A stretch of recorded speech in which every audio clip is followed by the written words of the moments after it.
Hello and welcome to the Golfing Greenkeeper podcast. I'm Steve Smith, your host. If you're not in lockdown, consider yourself one of the lucky few in Australia. This is episode number 21. A quick intro for you into today's episode. We have Walking the Fairways making a fantastic return, I might say, with some news coming out from Greg Norman, and it's to do with a location in South Australia. We've also got a course in Queensland that's just reopened after resurfacing their greens, and some new work happening on a couple of courses in WA.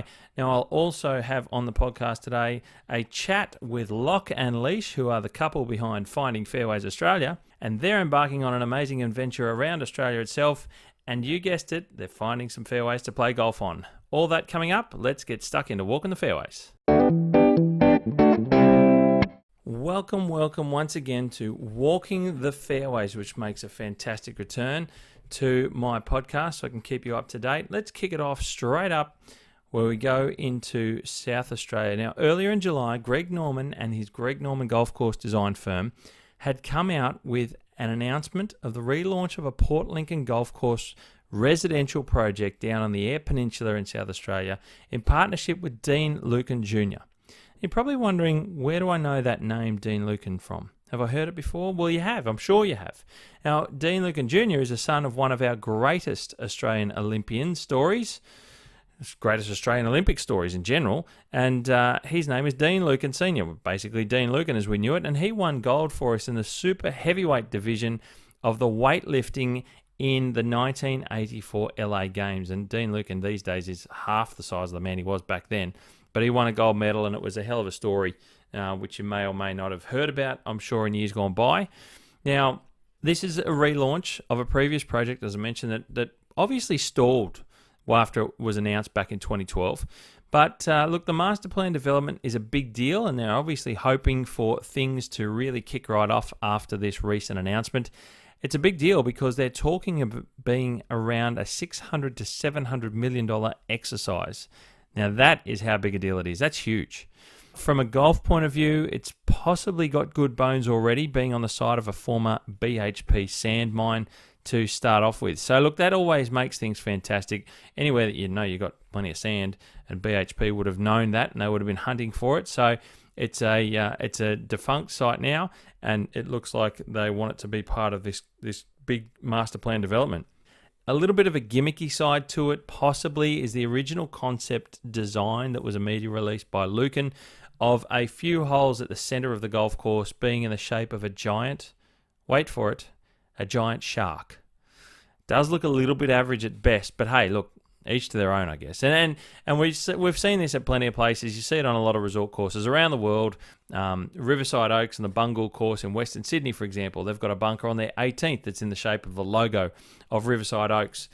These things happen, and if that's what they want to do, so be it. Good luck to them. I just think it's a bit of an odd one, but a big deal with Greg Norman being involved with the development itself. And the course hasn't been designed. It's a concept stuff. It hasn't been specifically designed as such yet by one of the statements coming out of Greg Norman Golf Course Design. And look, from time to time, Greg Norman's involved in a lot of developments, and there are those that don't get off the ground. There's one at Dapto, south of Sydney in the Wollongong area, that Huntley's Heritage, that fell over. There's another one that was up in the Whitsundays. I think it was Lindeman Island that fell over as well. Hasn't actually got off the ground.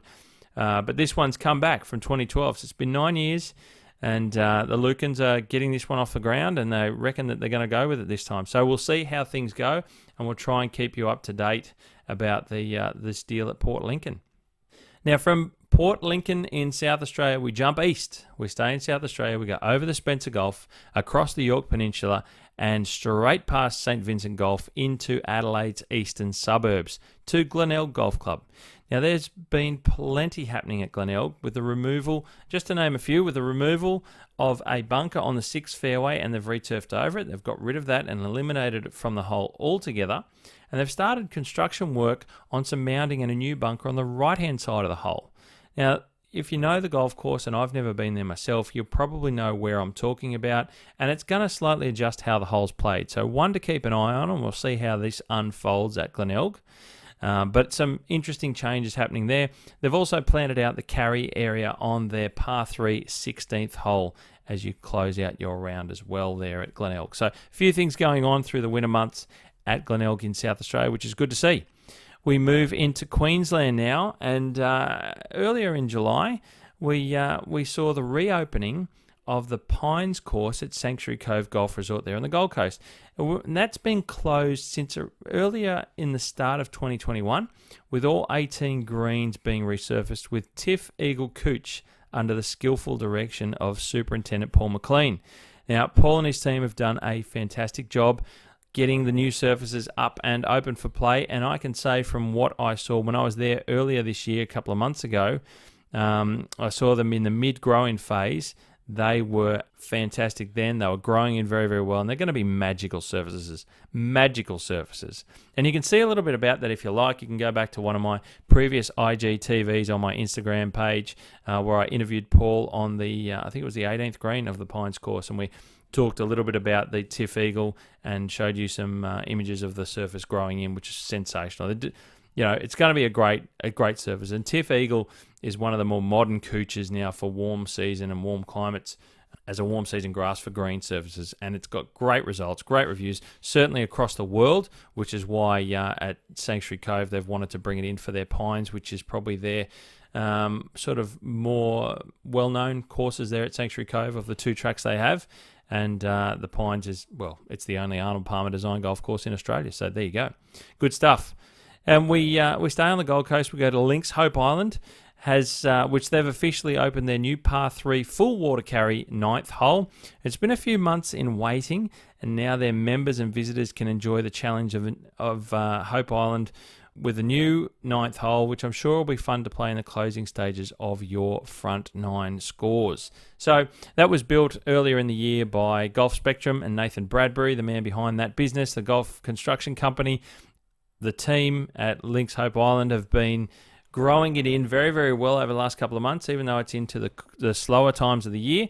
But they've finally got it up and open for play, and everyone, no doubt, will be excited to play it and test their hand at a full water carry on the 9th, the new hole.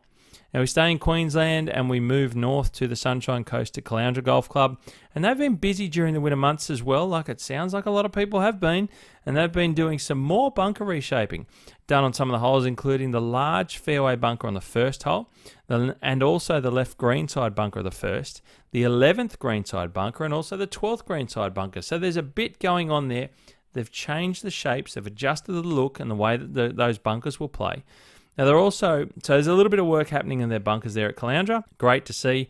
They're also kicking off stage 2 of their irrigation upgrades. So, look, Caloundra have been really getting some improvement work done to their course in a number of areas. And if you're on the Sunshine Coast, it's probably one you want to get out there and play to see the improvements. And I'm sure come springtime, it will really start to take shape and really look fantastic there at Caloundra. So, great stuff happening up in Queensland.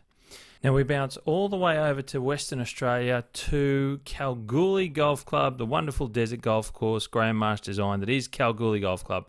Now they've been busy doing some of the lesser known tasks carried out by greenkeepers, and that is to remove the couch grass which has been encroaching and creeping into the green edges on holes 5, 9, 11, 14 and 15 are where they're carrying out the works. And they've been going about this manually this time around, and that's due to a few difficulties in procuring some of the herbicides which we use in the industry to control couch grass creeping into greens and that sort of stuff. And that's all based around, what people can get access to. These products are all imported usually, so there's difficulties as we know in a COVID world, getting hold of this sort of stuff. So they've gone, look, you know what, bugger it. We're just going to get on with the job instead of waiting forever to an unknown date. And they're going to do it manually. Now that requires digging out the edges of the greens where the couch is growing in and replacing it with new turf. And what that means is when you got to dig it out, you got to dig it out deep enough to get rid of the roots of the couch grass itself. Personally, I think this will probably work out to be a better way of doing it because couch grass is so strong that once you remove the roots, you get rid of those rhizomes where the couch can regenerate from, and that's always difficult even still with herbicide applications to make sure you get all that, because quite often there's rhizomes there that haven't popped up with leaf, and they're still under the surface. So look, it can be a difficult process with herbicide control, but they're going about it manually, getting on with it at Cal, and it's a big deal to get on with this sort of stuff. And the main reason is because if you have cooch and you let it go wild from the edges, it'll eventually take over, and you'll have some big patches that you've got to deal with. And ultimately, it's all about your ball. When you guys play out there on the green surfaces, it's about keeping consistency in the speed of your greens. And if you have cooch in a cool season green grass, for example, you'll have different speeds and different feel. And you don't need to have that. You don't want to have that on a golf course. You want to try and keep things as consistent as possible. So that's the reason that we go about removing different grass types that creep in from the edges. And that's what they're doing at Kalgoorlie. Now we move into the suburbs of Perth to Kwinana Golf Club, where Ben Davey from Contour Golf has been doing some design work for the club, with some changes being put forward for their, I'm going to say, reasonably featureless par 3 6th hole, and I don't mean that in a detrimental way. It's just how it is. It's an old green. It's a push-up style green. Not much going on there on the hole. So they've decided to bring in Ben Davey and do some new and put some new ideas to the hole. And the new design which is going to include nearly doubling the size of the putting surface, but lowering it in height by nearly around 2 meters. And that's being done by slightly bringing the green further towards the tees. So some big changes there. It's going to have a lot more strategy involved with the hole for par 3, with some greenside bunkers being introduced, and some new interesting contours and levels into the green surface as well. The tees will be increased in size, so they're looking at all parts of the golf hole itself. The tees will be increased in size, and that's going to allow for better spreading of the wear, which is always important on par 3s. I always stress it. Usually par 3 tees are not big enough, certainly for a lot more of the older clubs and courses, and even regional courses as well. So they're doing a lot of changes on that hole in the 6th, or they've got put forward to do a lot of changes, and hopefully Kwinana can come through with the goods, and they will get it up and going, and we'll keep an eye on it, and I'll let you know about how that goes along. So good stuff there from Ben Davey and Kwinana. And that's all the stuff about golf course upgrades, guys. But what I do want to do is I want to bring in that sustainable golf little portion of walking the fairways, and I'm going to go to New South Wales, where there's been an announcement that the New South Wales Golf Course Superintendents Association have recently partnered with Landcare New South Wales, and they're creating, it's for a new project called Creating Canopies for the Creating Canopies Project. I'll get it right, I'll get it out.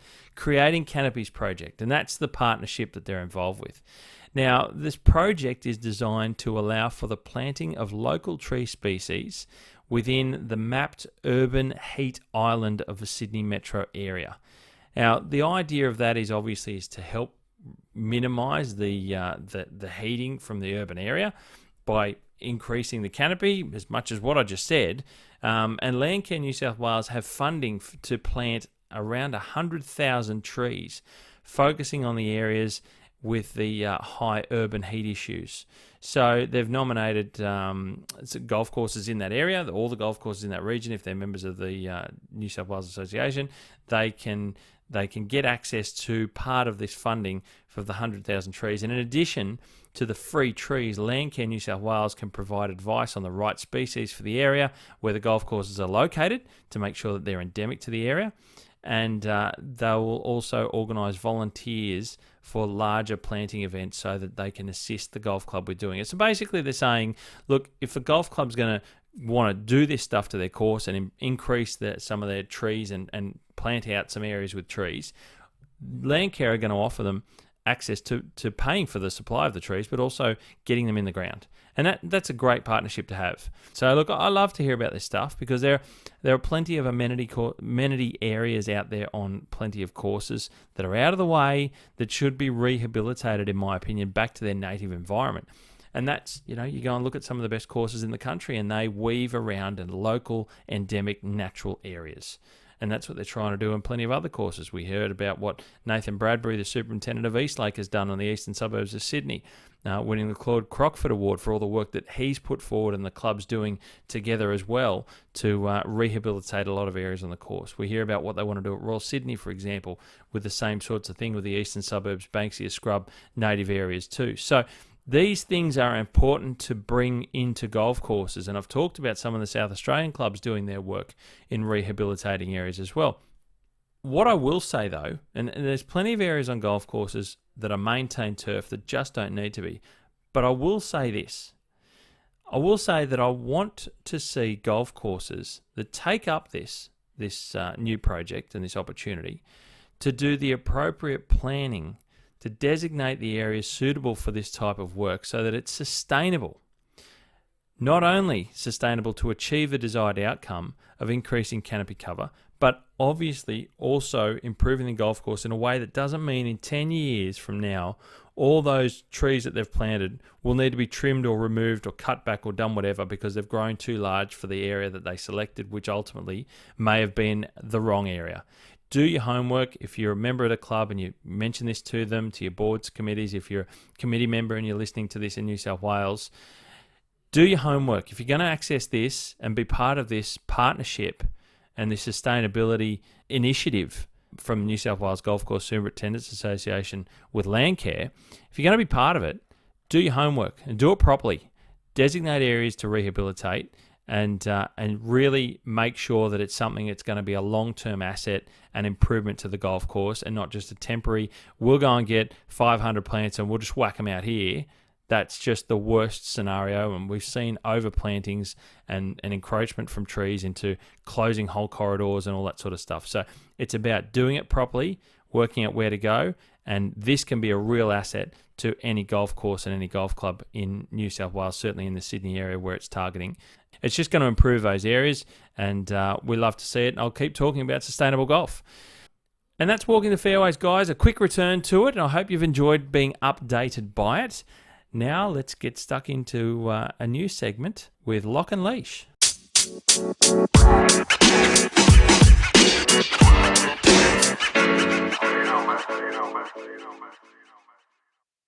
Well, ladies and gentlemen, I just felt it time again in a world that for most of the eastern half of Australia has been in lockdown, still in lockdown, thinking about coming out of lockdown, not sure which sort of lockdown they want.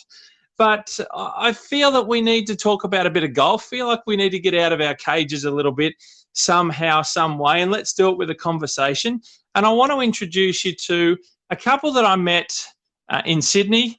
And look, let's just get into it. I'm going to call it the Loch and Leesh Show. Loch and Leesh, welcome, guys, to the Golfing Greenkeeper podcast. Thanks, Steve. Hi, Steve. Happy to be here.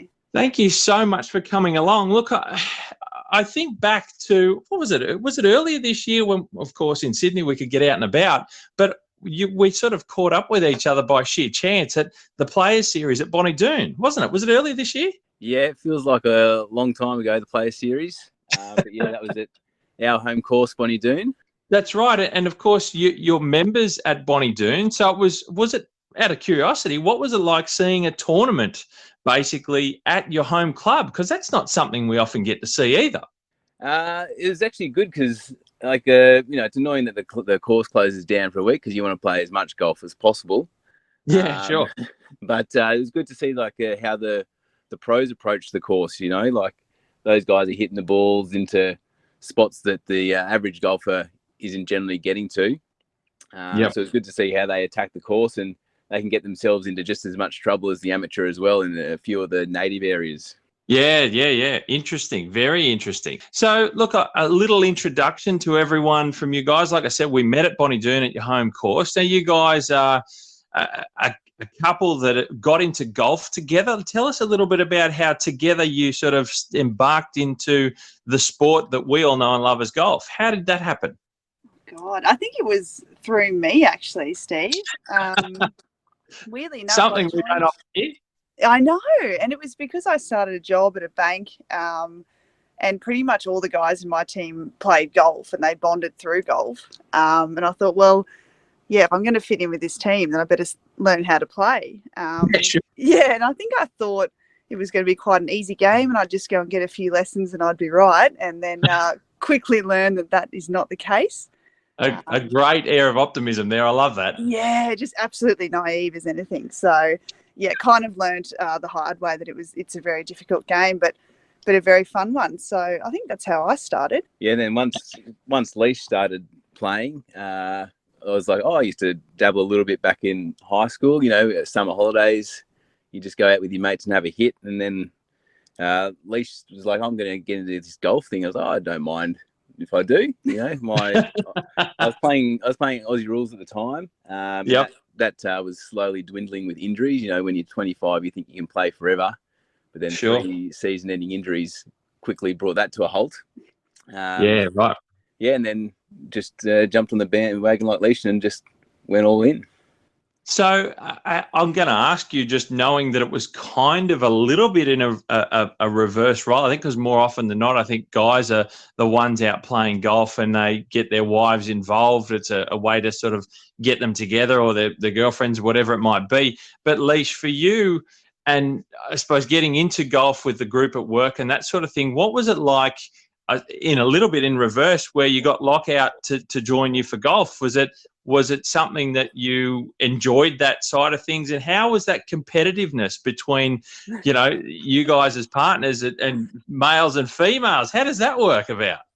Yeah, it was pretty funny because I remember the first few lessons I would come home and try to show Loch what I'd learned, which would have been absolutely abysmal. But that was all good fun. And then, I don't know, suddenly you got very into it, Loch.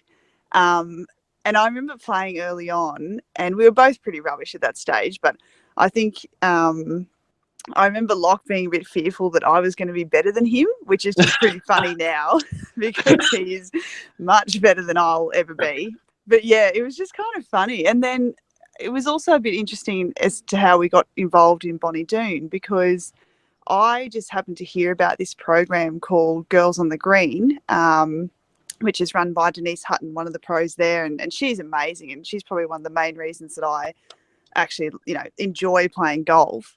Yeah. And so she started doing these lessons, and then that's sort of how Loch decided to end up joining Bonnie Doon over a couple of other clubs that you were looking at. So it was this, kind of weird, I guess, reverse role from how it usually happens. But yeah, I guess I've always enjoyed using golf as my sort of fun sport, and one that I really enjoy but don't take seriously. Whereas I think Loch takes it a bit more seriously and actually wants to improve, which is probably a good thing. Yeah, well, and look, it's actually really. I'm so glad you mentioned that you had that bit of guidance and local community at Bonnie Doon, and for any club for that matter, to have that a bit of a drive for women and a community group collectively for women and females, whether it be juniors and girls and whatever, to get into golf, because we often hear from from internally, and you hear commentary outside the sport that it's basically males only dominated and all that sort of stuff. But there are clubs and there are groups in clubs that are now starting to drive that women's side and the female side into the sport, which is great to see. And you obviously had a good experience at Bonnie Doon with that. Yeah, absolutely. I mean, I think it's a real testament to the GM, Richard, and Denise, and everyone else that's involved at the club, that they've made a really genuine push to get both more women involved, and also more younger members involved. So we just felt, extremely welcome from the start, and not at all like it was a stuffy golf club or one that was only geared towards, in inverted commas, good players. So it's just been fantastic, and we often refer to it as a bit of an oasis in the city, really, because it's just that really welcoming, friendly place. That's fantastic to hear. And I've just recently got myself hold of the history of Bonnie Doon, and incidentally, it's one of the first golf clubs in Sydney to form back in 1897. So, I mean, it's steeped in history, and yet here we are listening to you guys as members from the inside talking about how like that community drive within the club, and how it's open to new people and different types of people away from some of the stereotypes, which I think people don't, like I said, outside the sport, people and the commentary isn't about that. We often hear about that, the stereotypical stuff, and it's really good to see that a club of that age is always looking to be ahead of the curve and try and introduce different types of people to the sport. And I think that's fantastic, and a plus for Bonnie Doon. There you go. That's great. But look, I want to talk about you guys, and there's a little bit to this journey of yours, and you've got a thing going called Finding Fairways Australia. So I'll talk a little bit about and ask you questions about your golf journey. So I'm curious to know how you would describe yourselves as golfers. Sort of what skill level are you? Are you, really competitive, out there to try and beat each other and beat people you play with? Or is it more for entertainment and just a general sort of fitness and being outdoors? How do you feel about your type of golf? For me, well, I'm an accountant by trade, so I'm very much a numbers-based person. So when I started getting into golf 3 years ago, I've actually got every single scorecard in a spreadsheet that I've played. So for me, it's about seeing like the improvement, or as this year's going, the stagnation of the golf game. A true numbers man. There you go. That's an interesting one. You've got it all listed on a spreadsheet. I love it. You can track it and see where the trends are. All the stats, all the areas to improve. Wow, I'm starting to think of a Bryson DeChambeau sort of a shots gained on fairway, shots gained from the tee. I've got to find some fairways first. That's my biggest problem at the moment. And what about you, Leesh? How do you feel? What's golf for you like?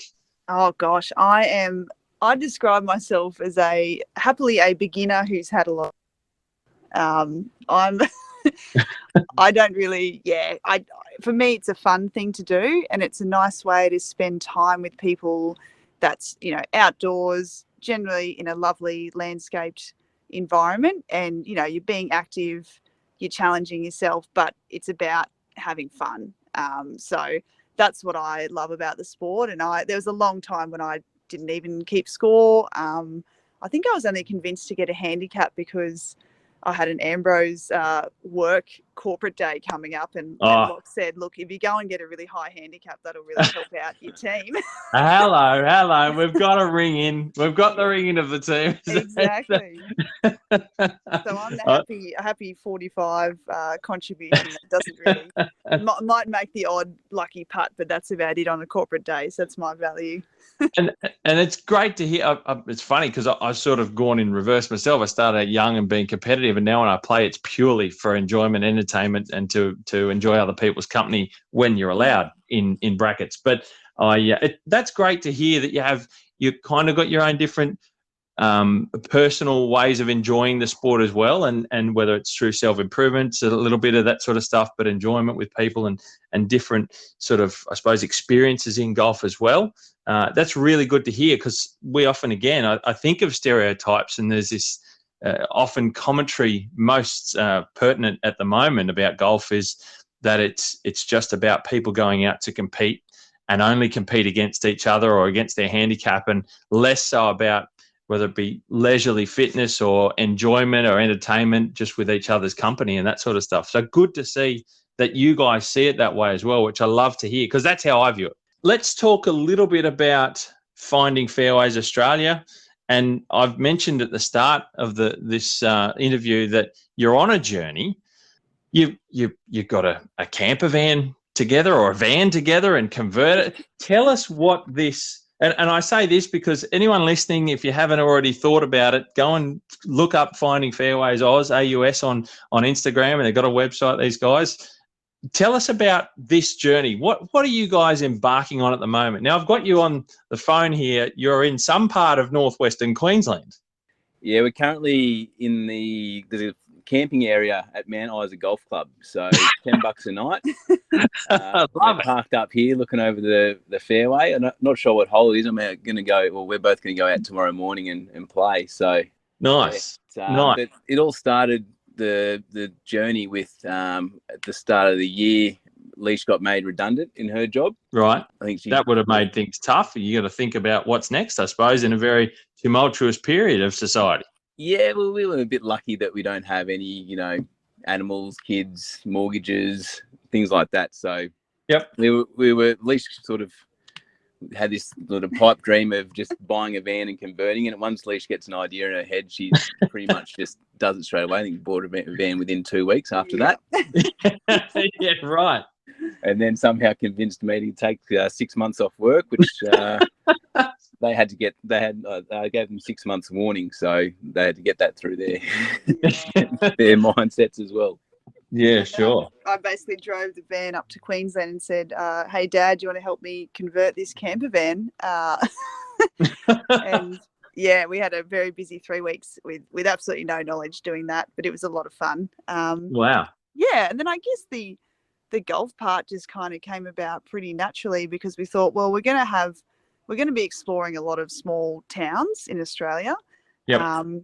And we're going to have a lot of time in our hands. And so what is a lovely way to experience a town? We thought, look, every town basically has a golf course. And so, what a nice way to try and experience a place and hopefully also, meet some locals, play in some local comps and fit in with part of the community in that way. Yeah, absolutely. And in country towns, and I've been fortunate enough growing up in the Blue Mountains and spent a lot of my time playing golf in the central west of New South Wales. I've played a lot of regional golf courses as well, big and small. I find, and I love having this conversation and talking specifically to a lot of metropolitan people who live in the cities and play golf in the cities, that regional golf is very much community based, and a golf course is often a social sort of centre for a lot of the really smaller townships where they might only have a 9-hole golf course, but it's really a way to get away from the everyday relentless grind of particularly farm life and that sort of stuff that's just seasonal and it's out of your control of people, that they just get a mental break and they go and have fun and catch up with friends that they see once every now and then, isn't it? It's really those smaller townships, golf courses are very much a central sort of social region of those places, isn't it? Yeah, definitely. It's not even about the quality of the course or what architect designed it or what greens they have or if they have greens at all or any grass. Yeah, it's just about a spot to meet, and if you got golf balls and golf sticks or borrow some off your mates, you can go around and have fun. Yeah. No, that's unreal. And you've played previous to this trip. Have you guys played? I think it's not really a question so much. You've played some regional courses and some smaller tracks around New South Wales before embarking on this drive, this long journey, haven't you? You've already done a lot of stuff previous to the trip. Yes, that's how we sort of stumbled upon it, right? I had started the Instagram account to sort of do like a visual diary of what golf courses I had played along the way, in keeping with the spreadsheet. So yep. That's the visual. Then there's the numbers. And then after a while, I sort of realised that, hang on, I've played about 25, 30% of the golf courses in New South Wales already without even realising. Yeah, sure. And then so I was like, hang on, let's just make this a challenge and try and play every grass green. I've limited it to grass green, even though I will play sand greens, but just to make it a bit more manageable. I can tack on the sand greens at the end.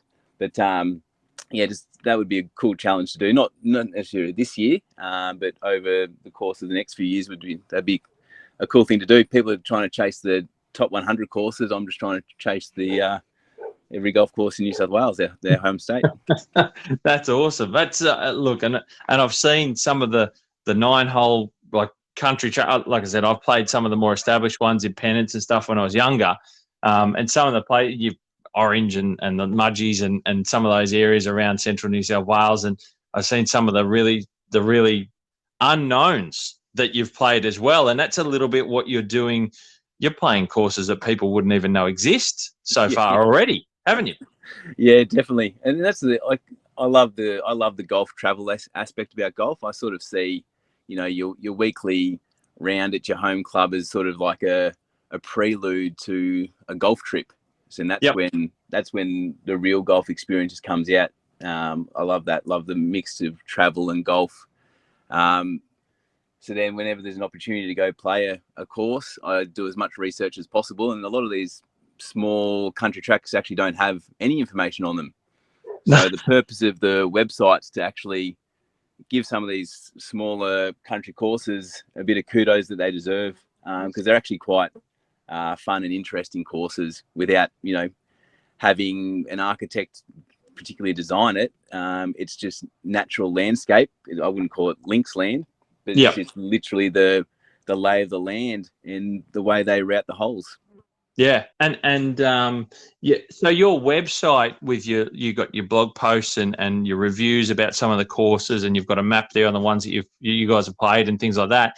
that's, I suppose, a little bit of a reference for people to go to and see what's out there if they feel like going on a trip, if you're allowed to travel. I put that in inverted commas every time, to see what's around, that they might be able to go, hey, you know what, I can enjoy something. So people can use your website in that way a little bit as well, and you're going to add to it as time goes on? Yeah, definitely. So I've already put every golf course in New South Wales on that map, and then I've coloured the ones I've played and the ones that I've got to play. Yep. But yeah, it's a good reference point. I tirelessly went through the Golf New South Wales website and added them one by one. Oh, wow.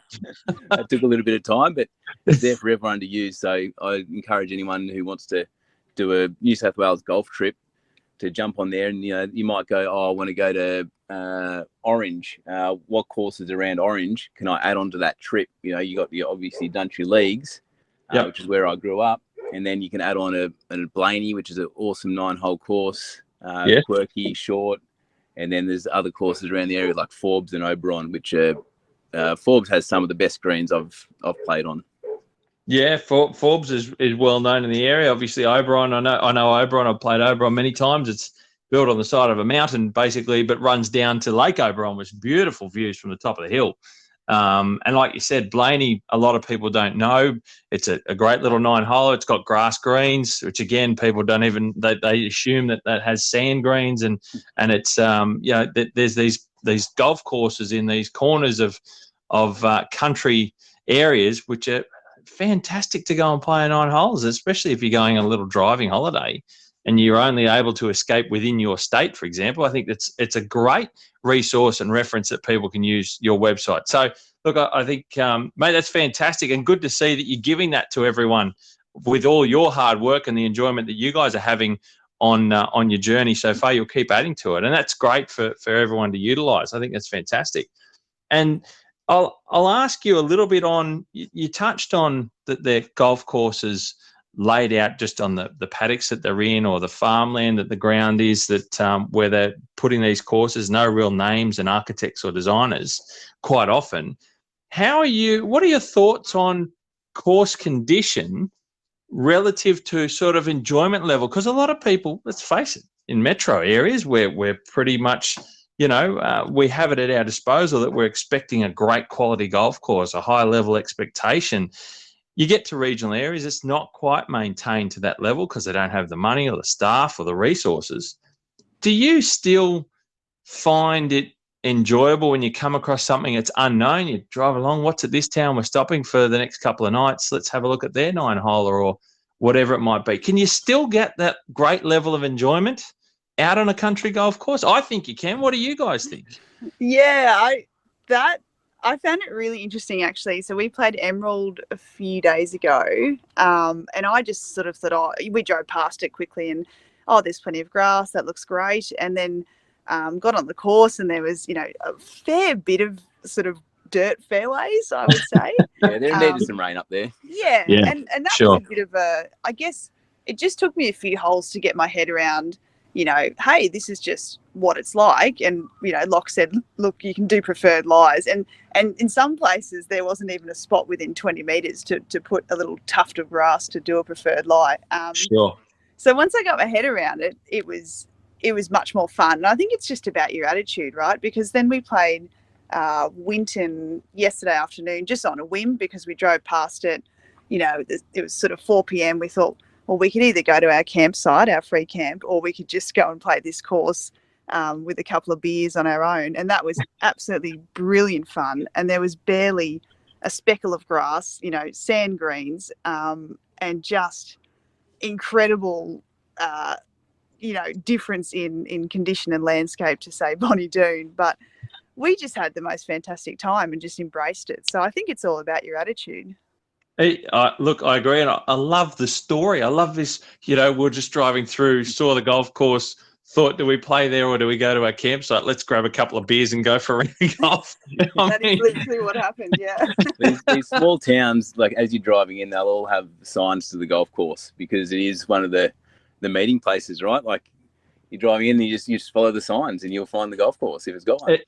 It is. It's fascinating when you, and if you're not a travel person, I love driving country. I love the landscape. I love the people. I love the peacefulness. I love the lack of background noise because I'm living in the beaches of Sydney and I'm not a city person. I just love that sense of quiet in the background. And you do have this, that they are central points. There's that little blue sign it says golf course down that road.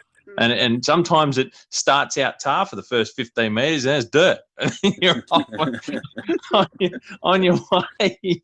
It's fascinating. It's great. And these are the good things. And I love to try and tell people, have a holiday out there. Go out and really experience a different type of golf, and one that I find that people always remember. I don't doubt that you guys are going to remember this trip for so many different reasons, but I think the differences, I'm sure you'll have enjoyed the experience for country courses and the little ones that you're finding.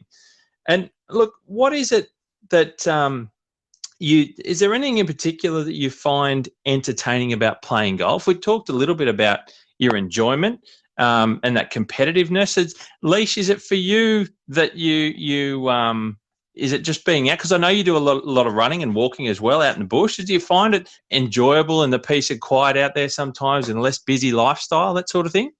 Yeah, absolutely. That's a big part of it for me, which is why, to be honest, when you're in sort of a busy inner city course and, you know, you're waiting on every hole for the people in front of you and people are waiting behind you, I don't enjoy that as much because I feel a bit pressured. So my favourite golf experiences are those ones where you're just out on your own, or, you know, there's only 3 other groups out on the whole course and you just can take your time and just relax and enjoy the landscape and the environment as much as the course and the shots you're playing. So, yeah, that's what it's all about for me, absolutely. And Loch, what are your thoughts on the differences between city and country golf? We've probably talked about a few of them already, I suppose, but how do you see those differences? And I'm sure there's pluses and minuses. What are your thoughts on it? I like the country golf because of the relaxed atmosphere out on the course. Like yesterday, we were the only ones on the course. I mean, there's nothing I like more than being on a golf course by myself. I think that's just so tranquil. The best thing, like what we like about the golf courses, is that they're basically manicured parks that let you walk around and sort of exercise both physically and mentally. It's a really good way to it's a good release like that. And do you think, here's a random one, I just thought of kind of just talking about it. Do you think it's, I know my beliefs, but what are your thoughts on that golfers should try their best to experience real country golf, to get a bit of perspective of what it means to have a little bit less equality, and potentially do they get more out of the game and out of the sport by playing something that's less manicured and there's less expectation, but it's still golf? It's still beautiful too. Golf doesn't need to be green fairways and green greens for it to be golf, right? It just needs to be a course that's out there for you to enjoy. Yeah, I couldn't agree. I've been fortunate enough to play Cooper Pedy in the middle of South Australia, and there is no grass. There's barely any life there. In terms of plant life, you got to when I played it, it was BYO mat. I think it's BYO synthetic grass now, so they've moved up in the world.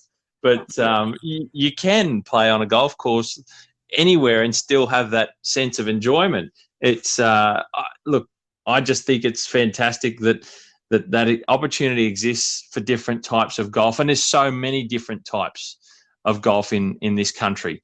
What are you guys sort of looking forward to with a different? Okay, let's break it down. You're going to travel around playing golf. Where are you going? Where are you going? What's the plan?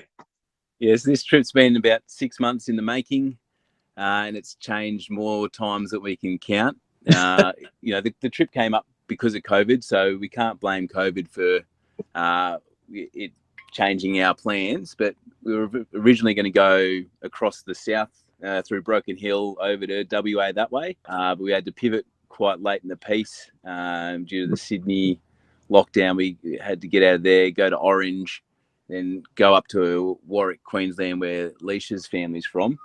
Yep. And then from there, we've worked our way in about 2 weeks to Mount Isa through inland Queensland, which is a great experience. And I mean, I think inland Queensland somewhere that a lot of people our age don't go. Yes, I think a lot of people would just stick to the coast because that's what they know. Yeah. But I think the countryside of Queensland is beautiful, and it's something more people can experience. On a non-golf related point, that we went to the Carnarvon Gorge, which I had never even heard of. Leesh had sort of heard of in passing, but that national park in the sort of middle of Queensland is absolutely sensational. And Leesh did a blog post about that on the website as well. Yeah, that was unreal. But from here, from Mount Isa, we're shooting into the Territory. Nice. On Friday. Which Loch has just told me how many golf courses there are in Northern Territory. I think there's 11, isn't there? Yeah. Yeah. You'll know the answer to the trivia question when I post it on Instagram.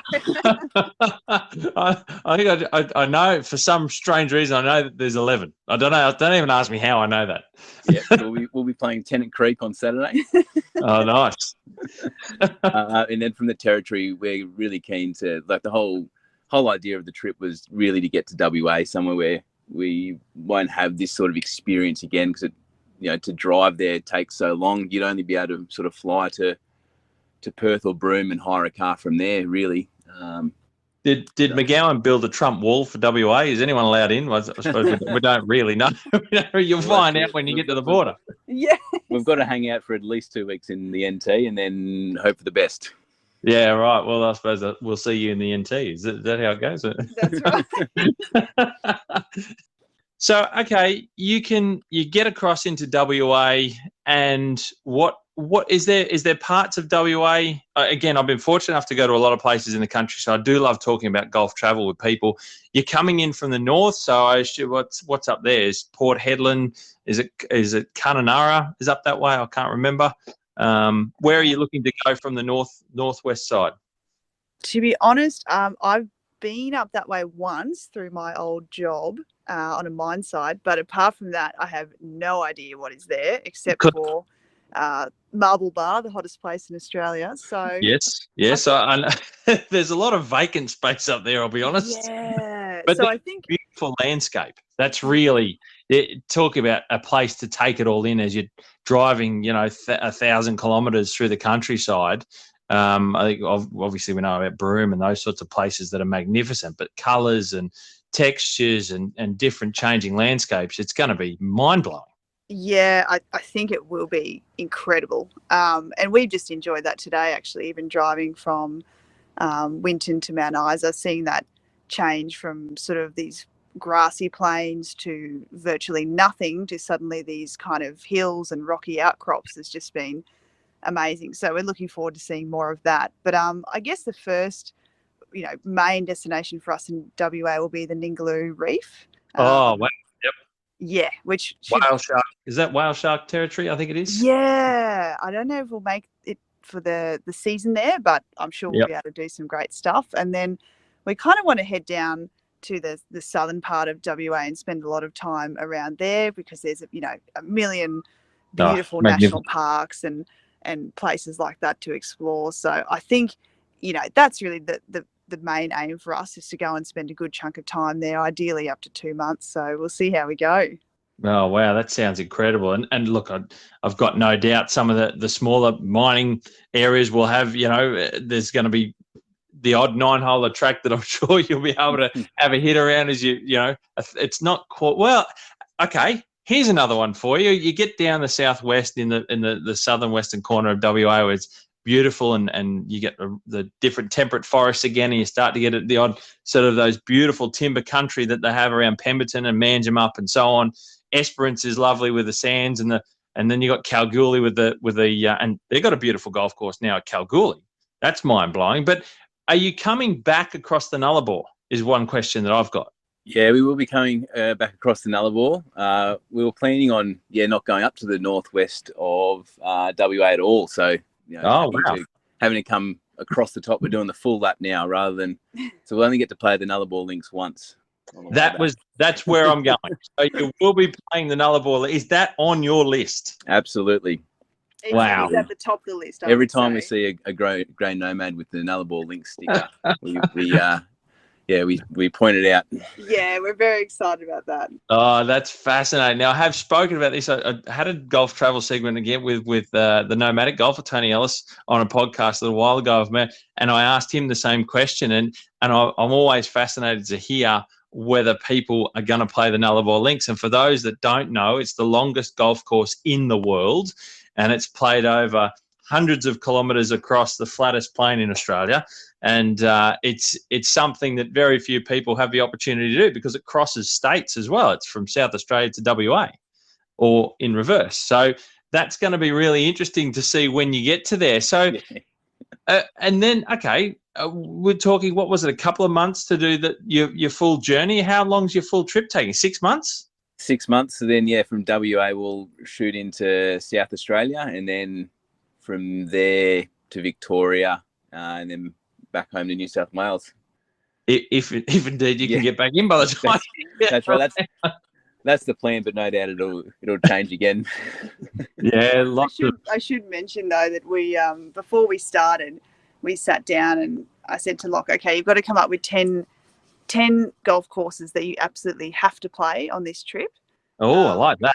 Yeah, 10 non-negotiables. And I said, I'll come up with 10 non-negotiable national parks. And I think Loch, gave me his list and he was very happy with it and had this big grin on his face. I thought, oh, that looks good. And I hadn't heard of some of the places. And then I realised one of them was, what was the one in Victoria that has like 3 or 4 courses on its own? The National in Victoria. Yeah. I thought I could just put the National on there and that'll cover 4 courses.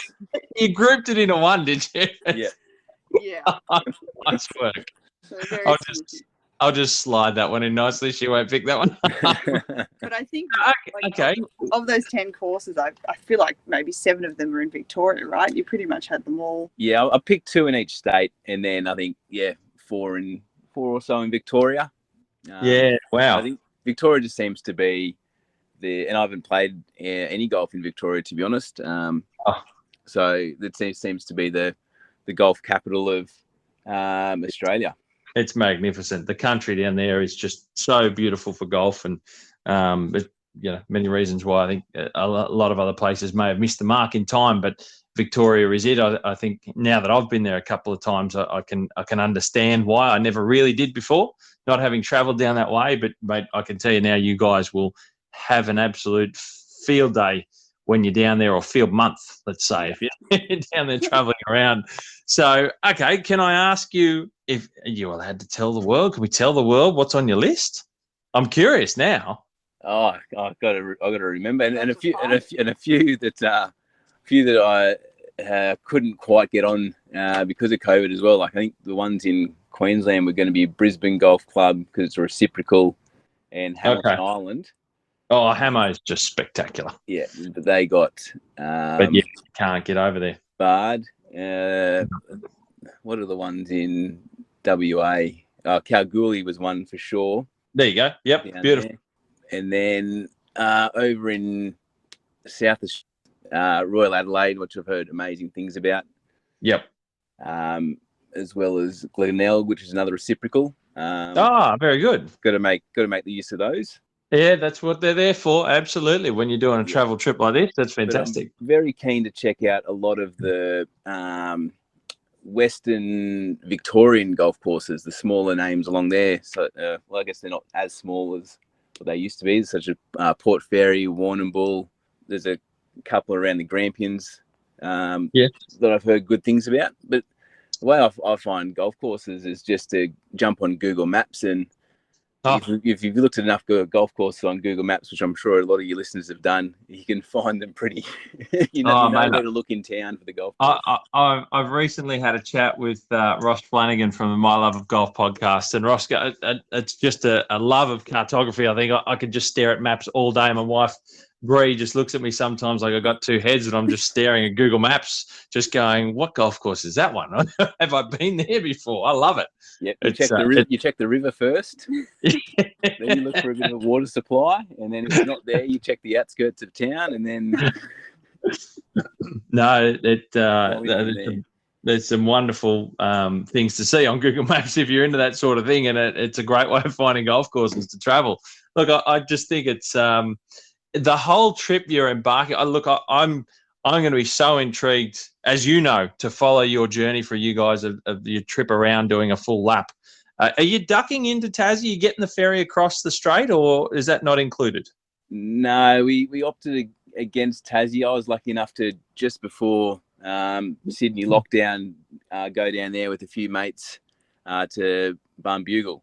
Ah, yes. Which is just a complete other experience. I mean, it's sort of country golf meets resort golf meets best golf in the world.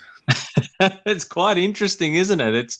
Did you go at all, Leesh, or was it just a Loch with the boys? How did that work? Yeah, no, that was a sort of perhaps a more serious golfers trip. I think they all said they would appreciate the courses properly or a bit more than I would, so that was fine. But I have been lucky enough to play Ratho Farm with Loch. Oh, very nice. Yeah, and that was actually just the best experience, I have to say, in terms of the golf being great and very quirky. I remember that, is it the 18th, hitting over that massive hedge basically onto the front lawn of the homestead, was pretty terrifying. But that was, and a great host that runs the place there, and the accommodation was great. So I'd love to go back there one day.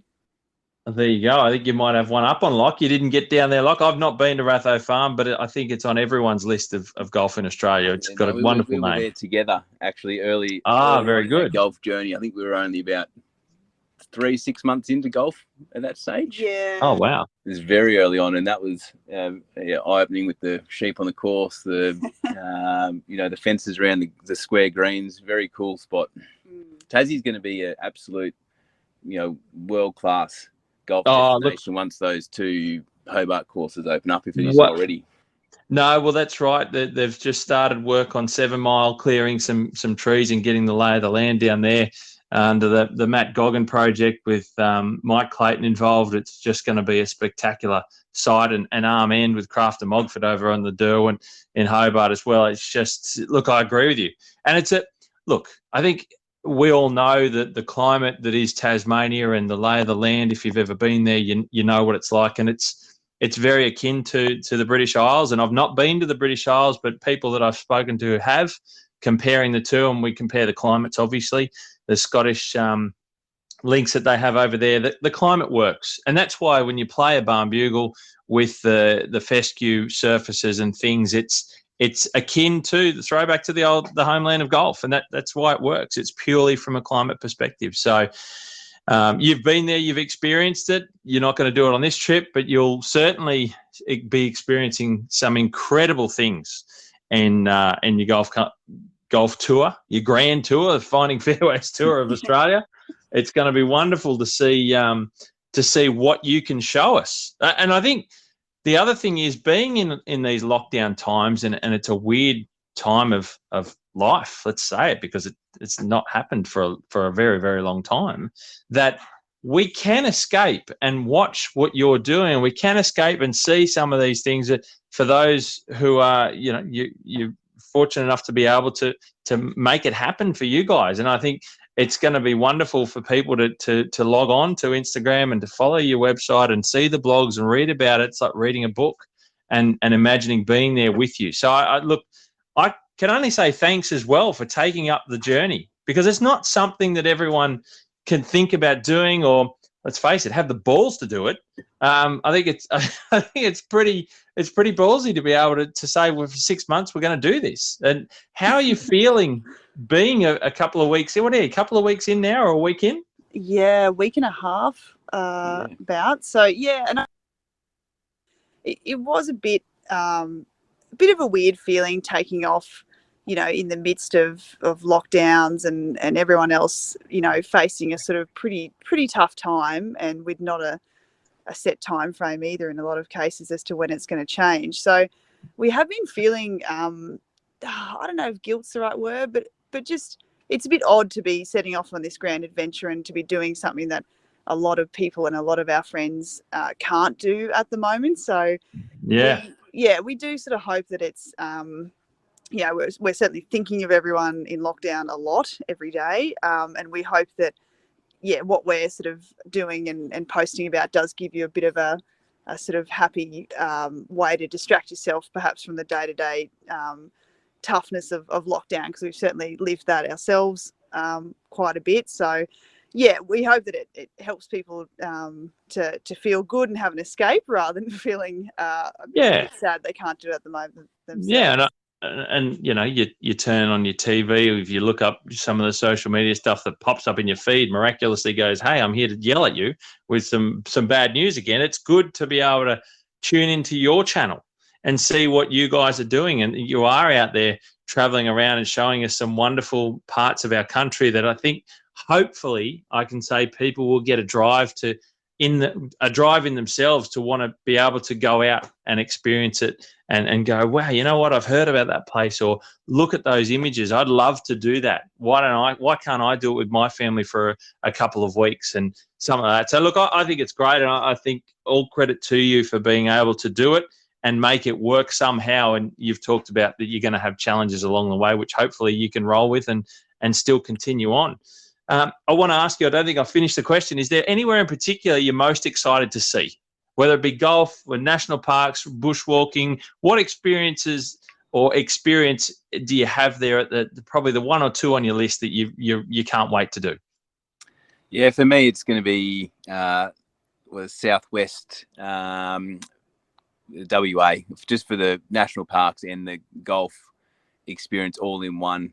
I think there's some great golf courses down there that I've heard about. Still got to do a lot more research on them and find a few on Google Maps along the way. But Leesh has done heaps of research on the national parks down there as well. And I think it just looks like an amazing area of the country that not a lot of people from the eastern states go to.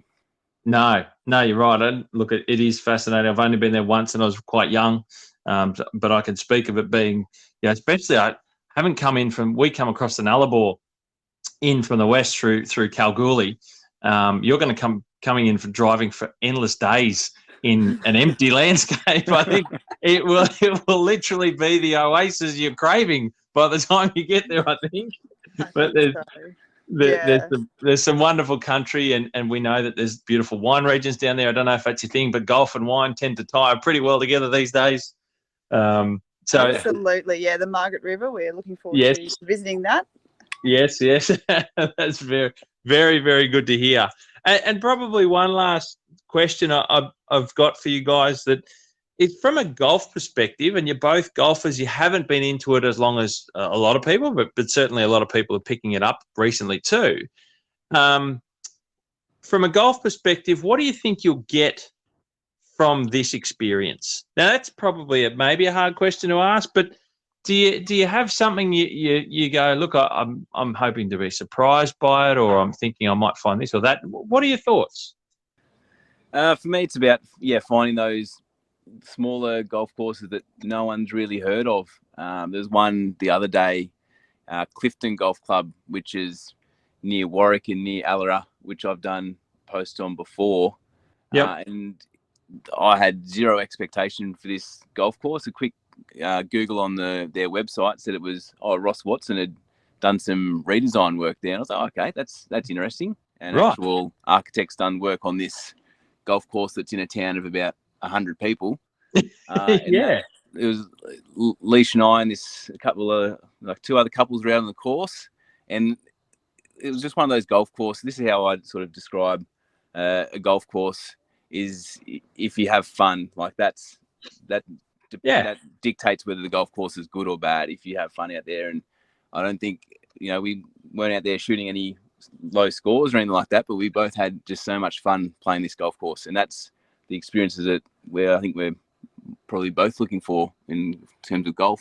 Yeah, I think that's the joy of it, is turning up somewhere and not having any expectations and not even understanding what the course layout is. And I think it's kind of, to get a bit deep, that's almost like a pretty good metaphor for life, really, right? Because it's sort of, you only get one shot at life, and you only get to go through once, and you don't get to pre-plan every club and every every shot you're going to hit and execute it perfectly. And that's the joy of a golf experience and also life, really.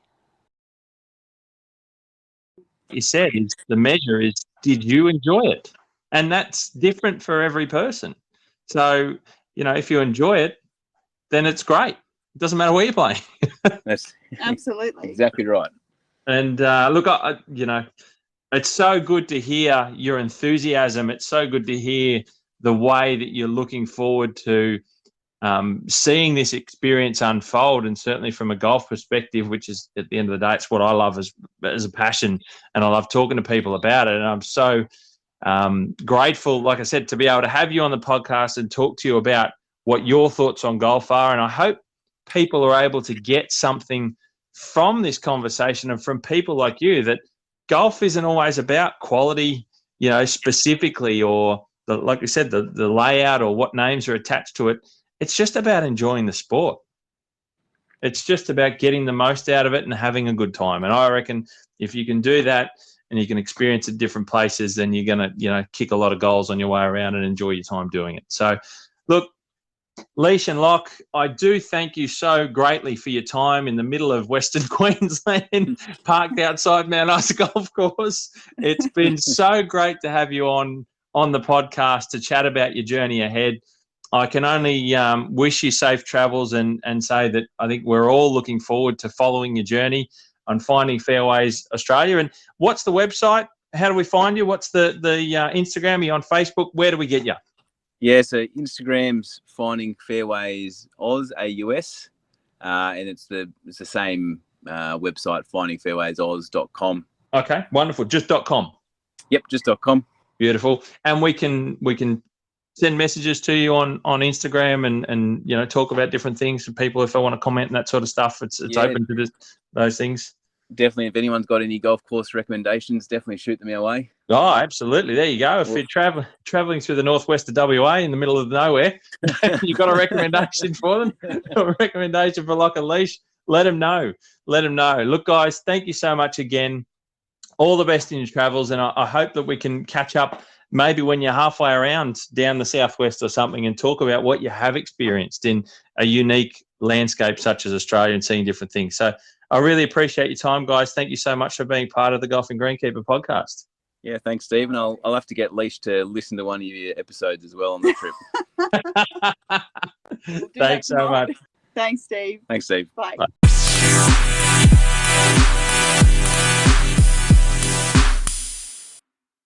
What a fantastic chat that was with Loch and Leesh. Look, I think they're going to have a fantastic time. I'm really looking forward to following their journey, as you heard in the conversation. And please, like I said, like we talked about, get out there and follow their stuff. You'll be intrigued, no doubt, as to some of the countryside that they are going to experience from a golf perspective, well and truly. So thanks, guys, for joining in. And thank you once again for listening to the podcast. I do hope you enjoyed it. I hope you got something out of it, as always. And look, if I could ask you, would you mind, I would greatly appreciate it, if you could leave a comment as a review on the Apple iTunes space for where the podcasts are. I really do appreciate it. Getting a couple on there now, which is fantastic, and that helps spread the word of my little podcast coming out to you. So look, like, share, subscribe as well. Need you to be part of it so you stay up to date, so I can keep you up to date with what's happening. As always, this is a Golf and Greenkeeper podcast. You hit them clean and we'll keep them green.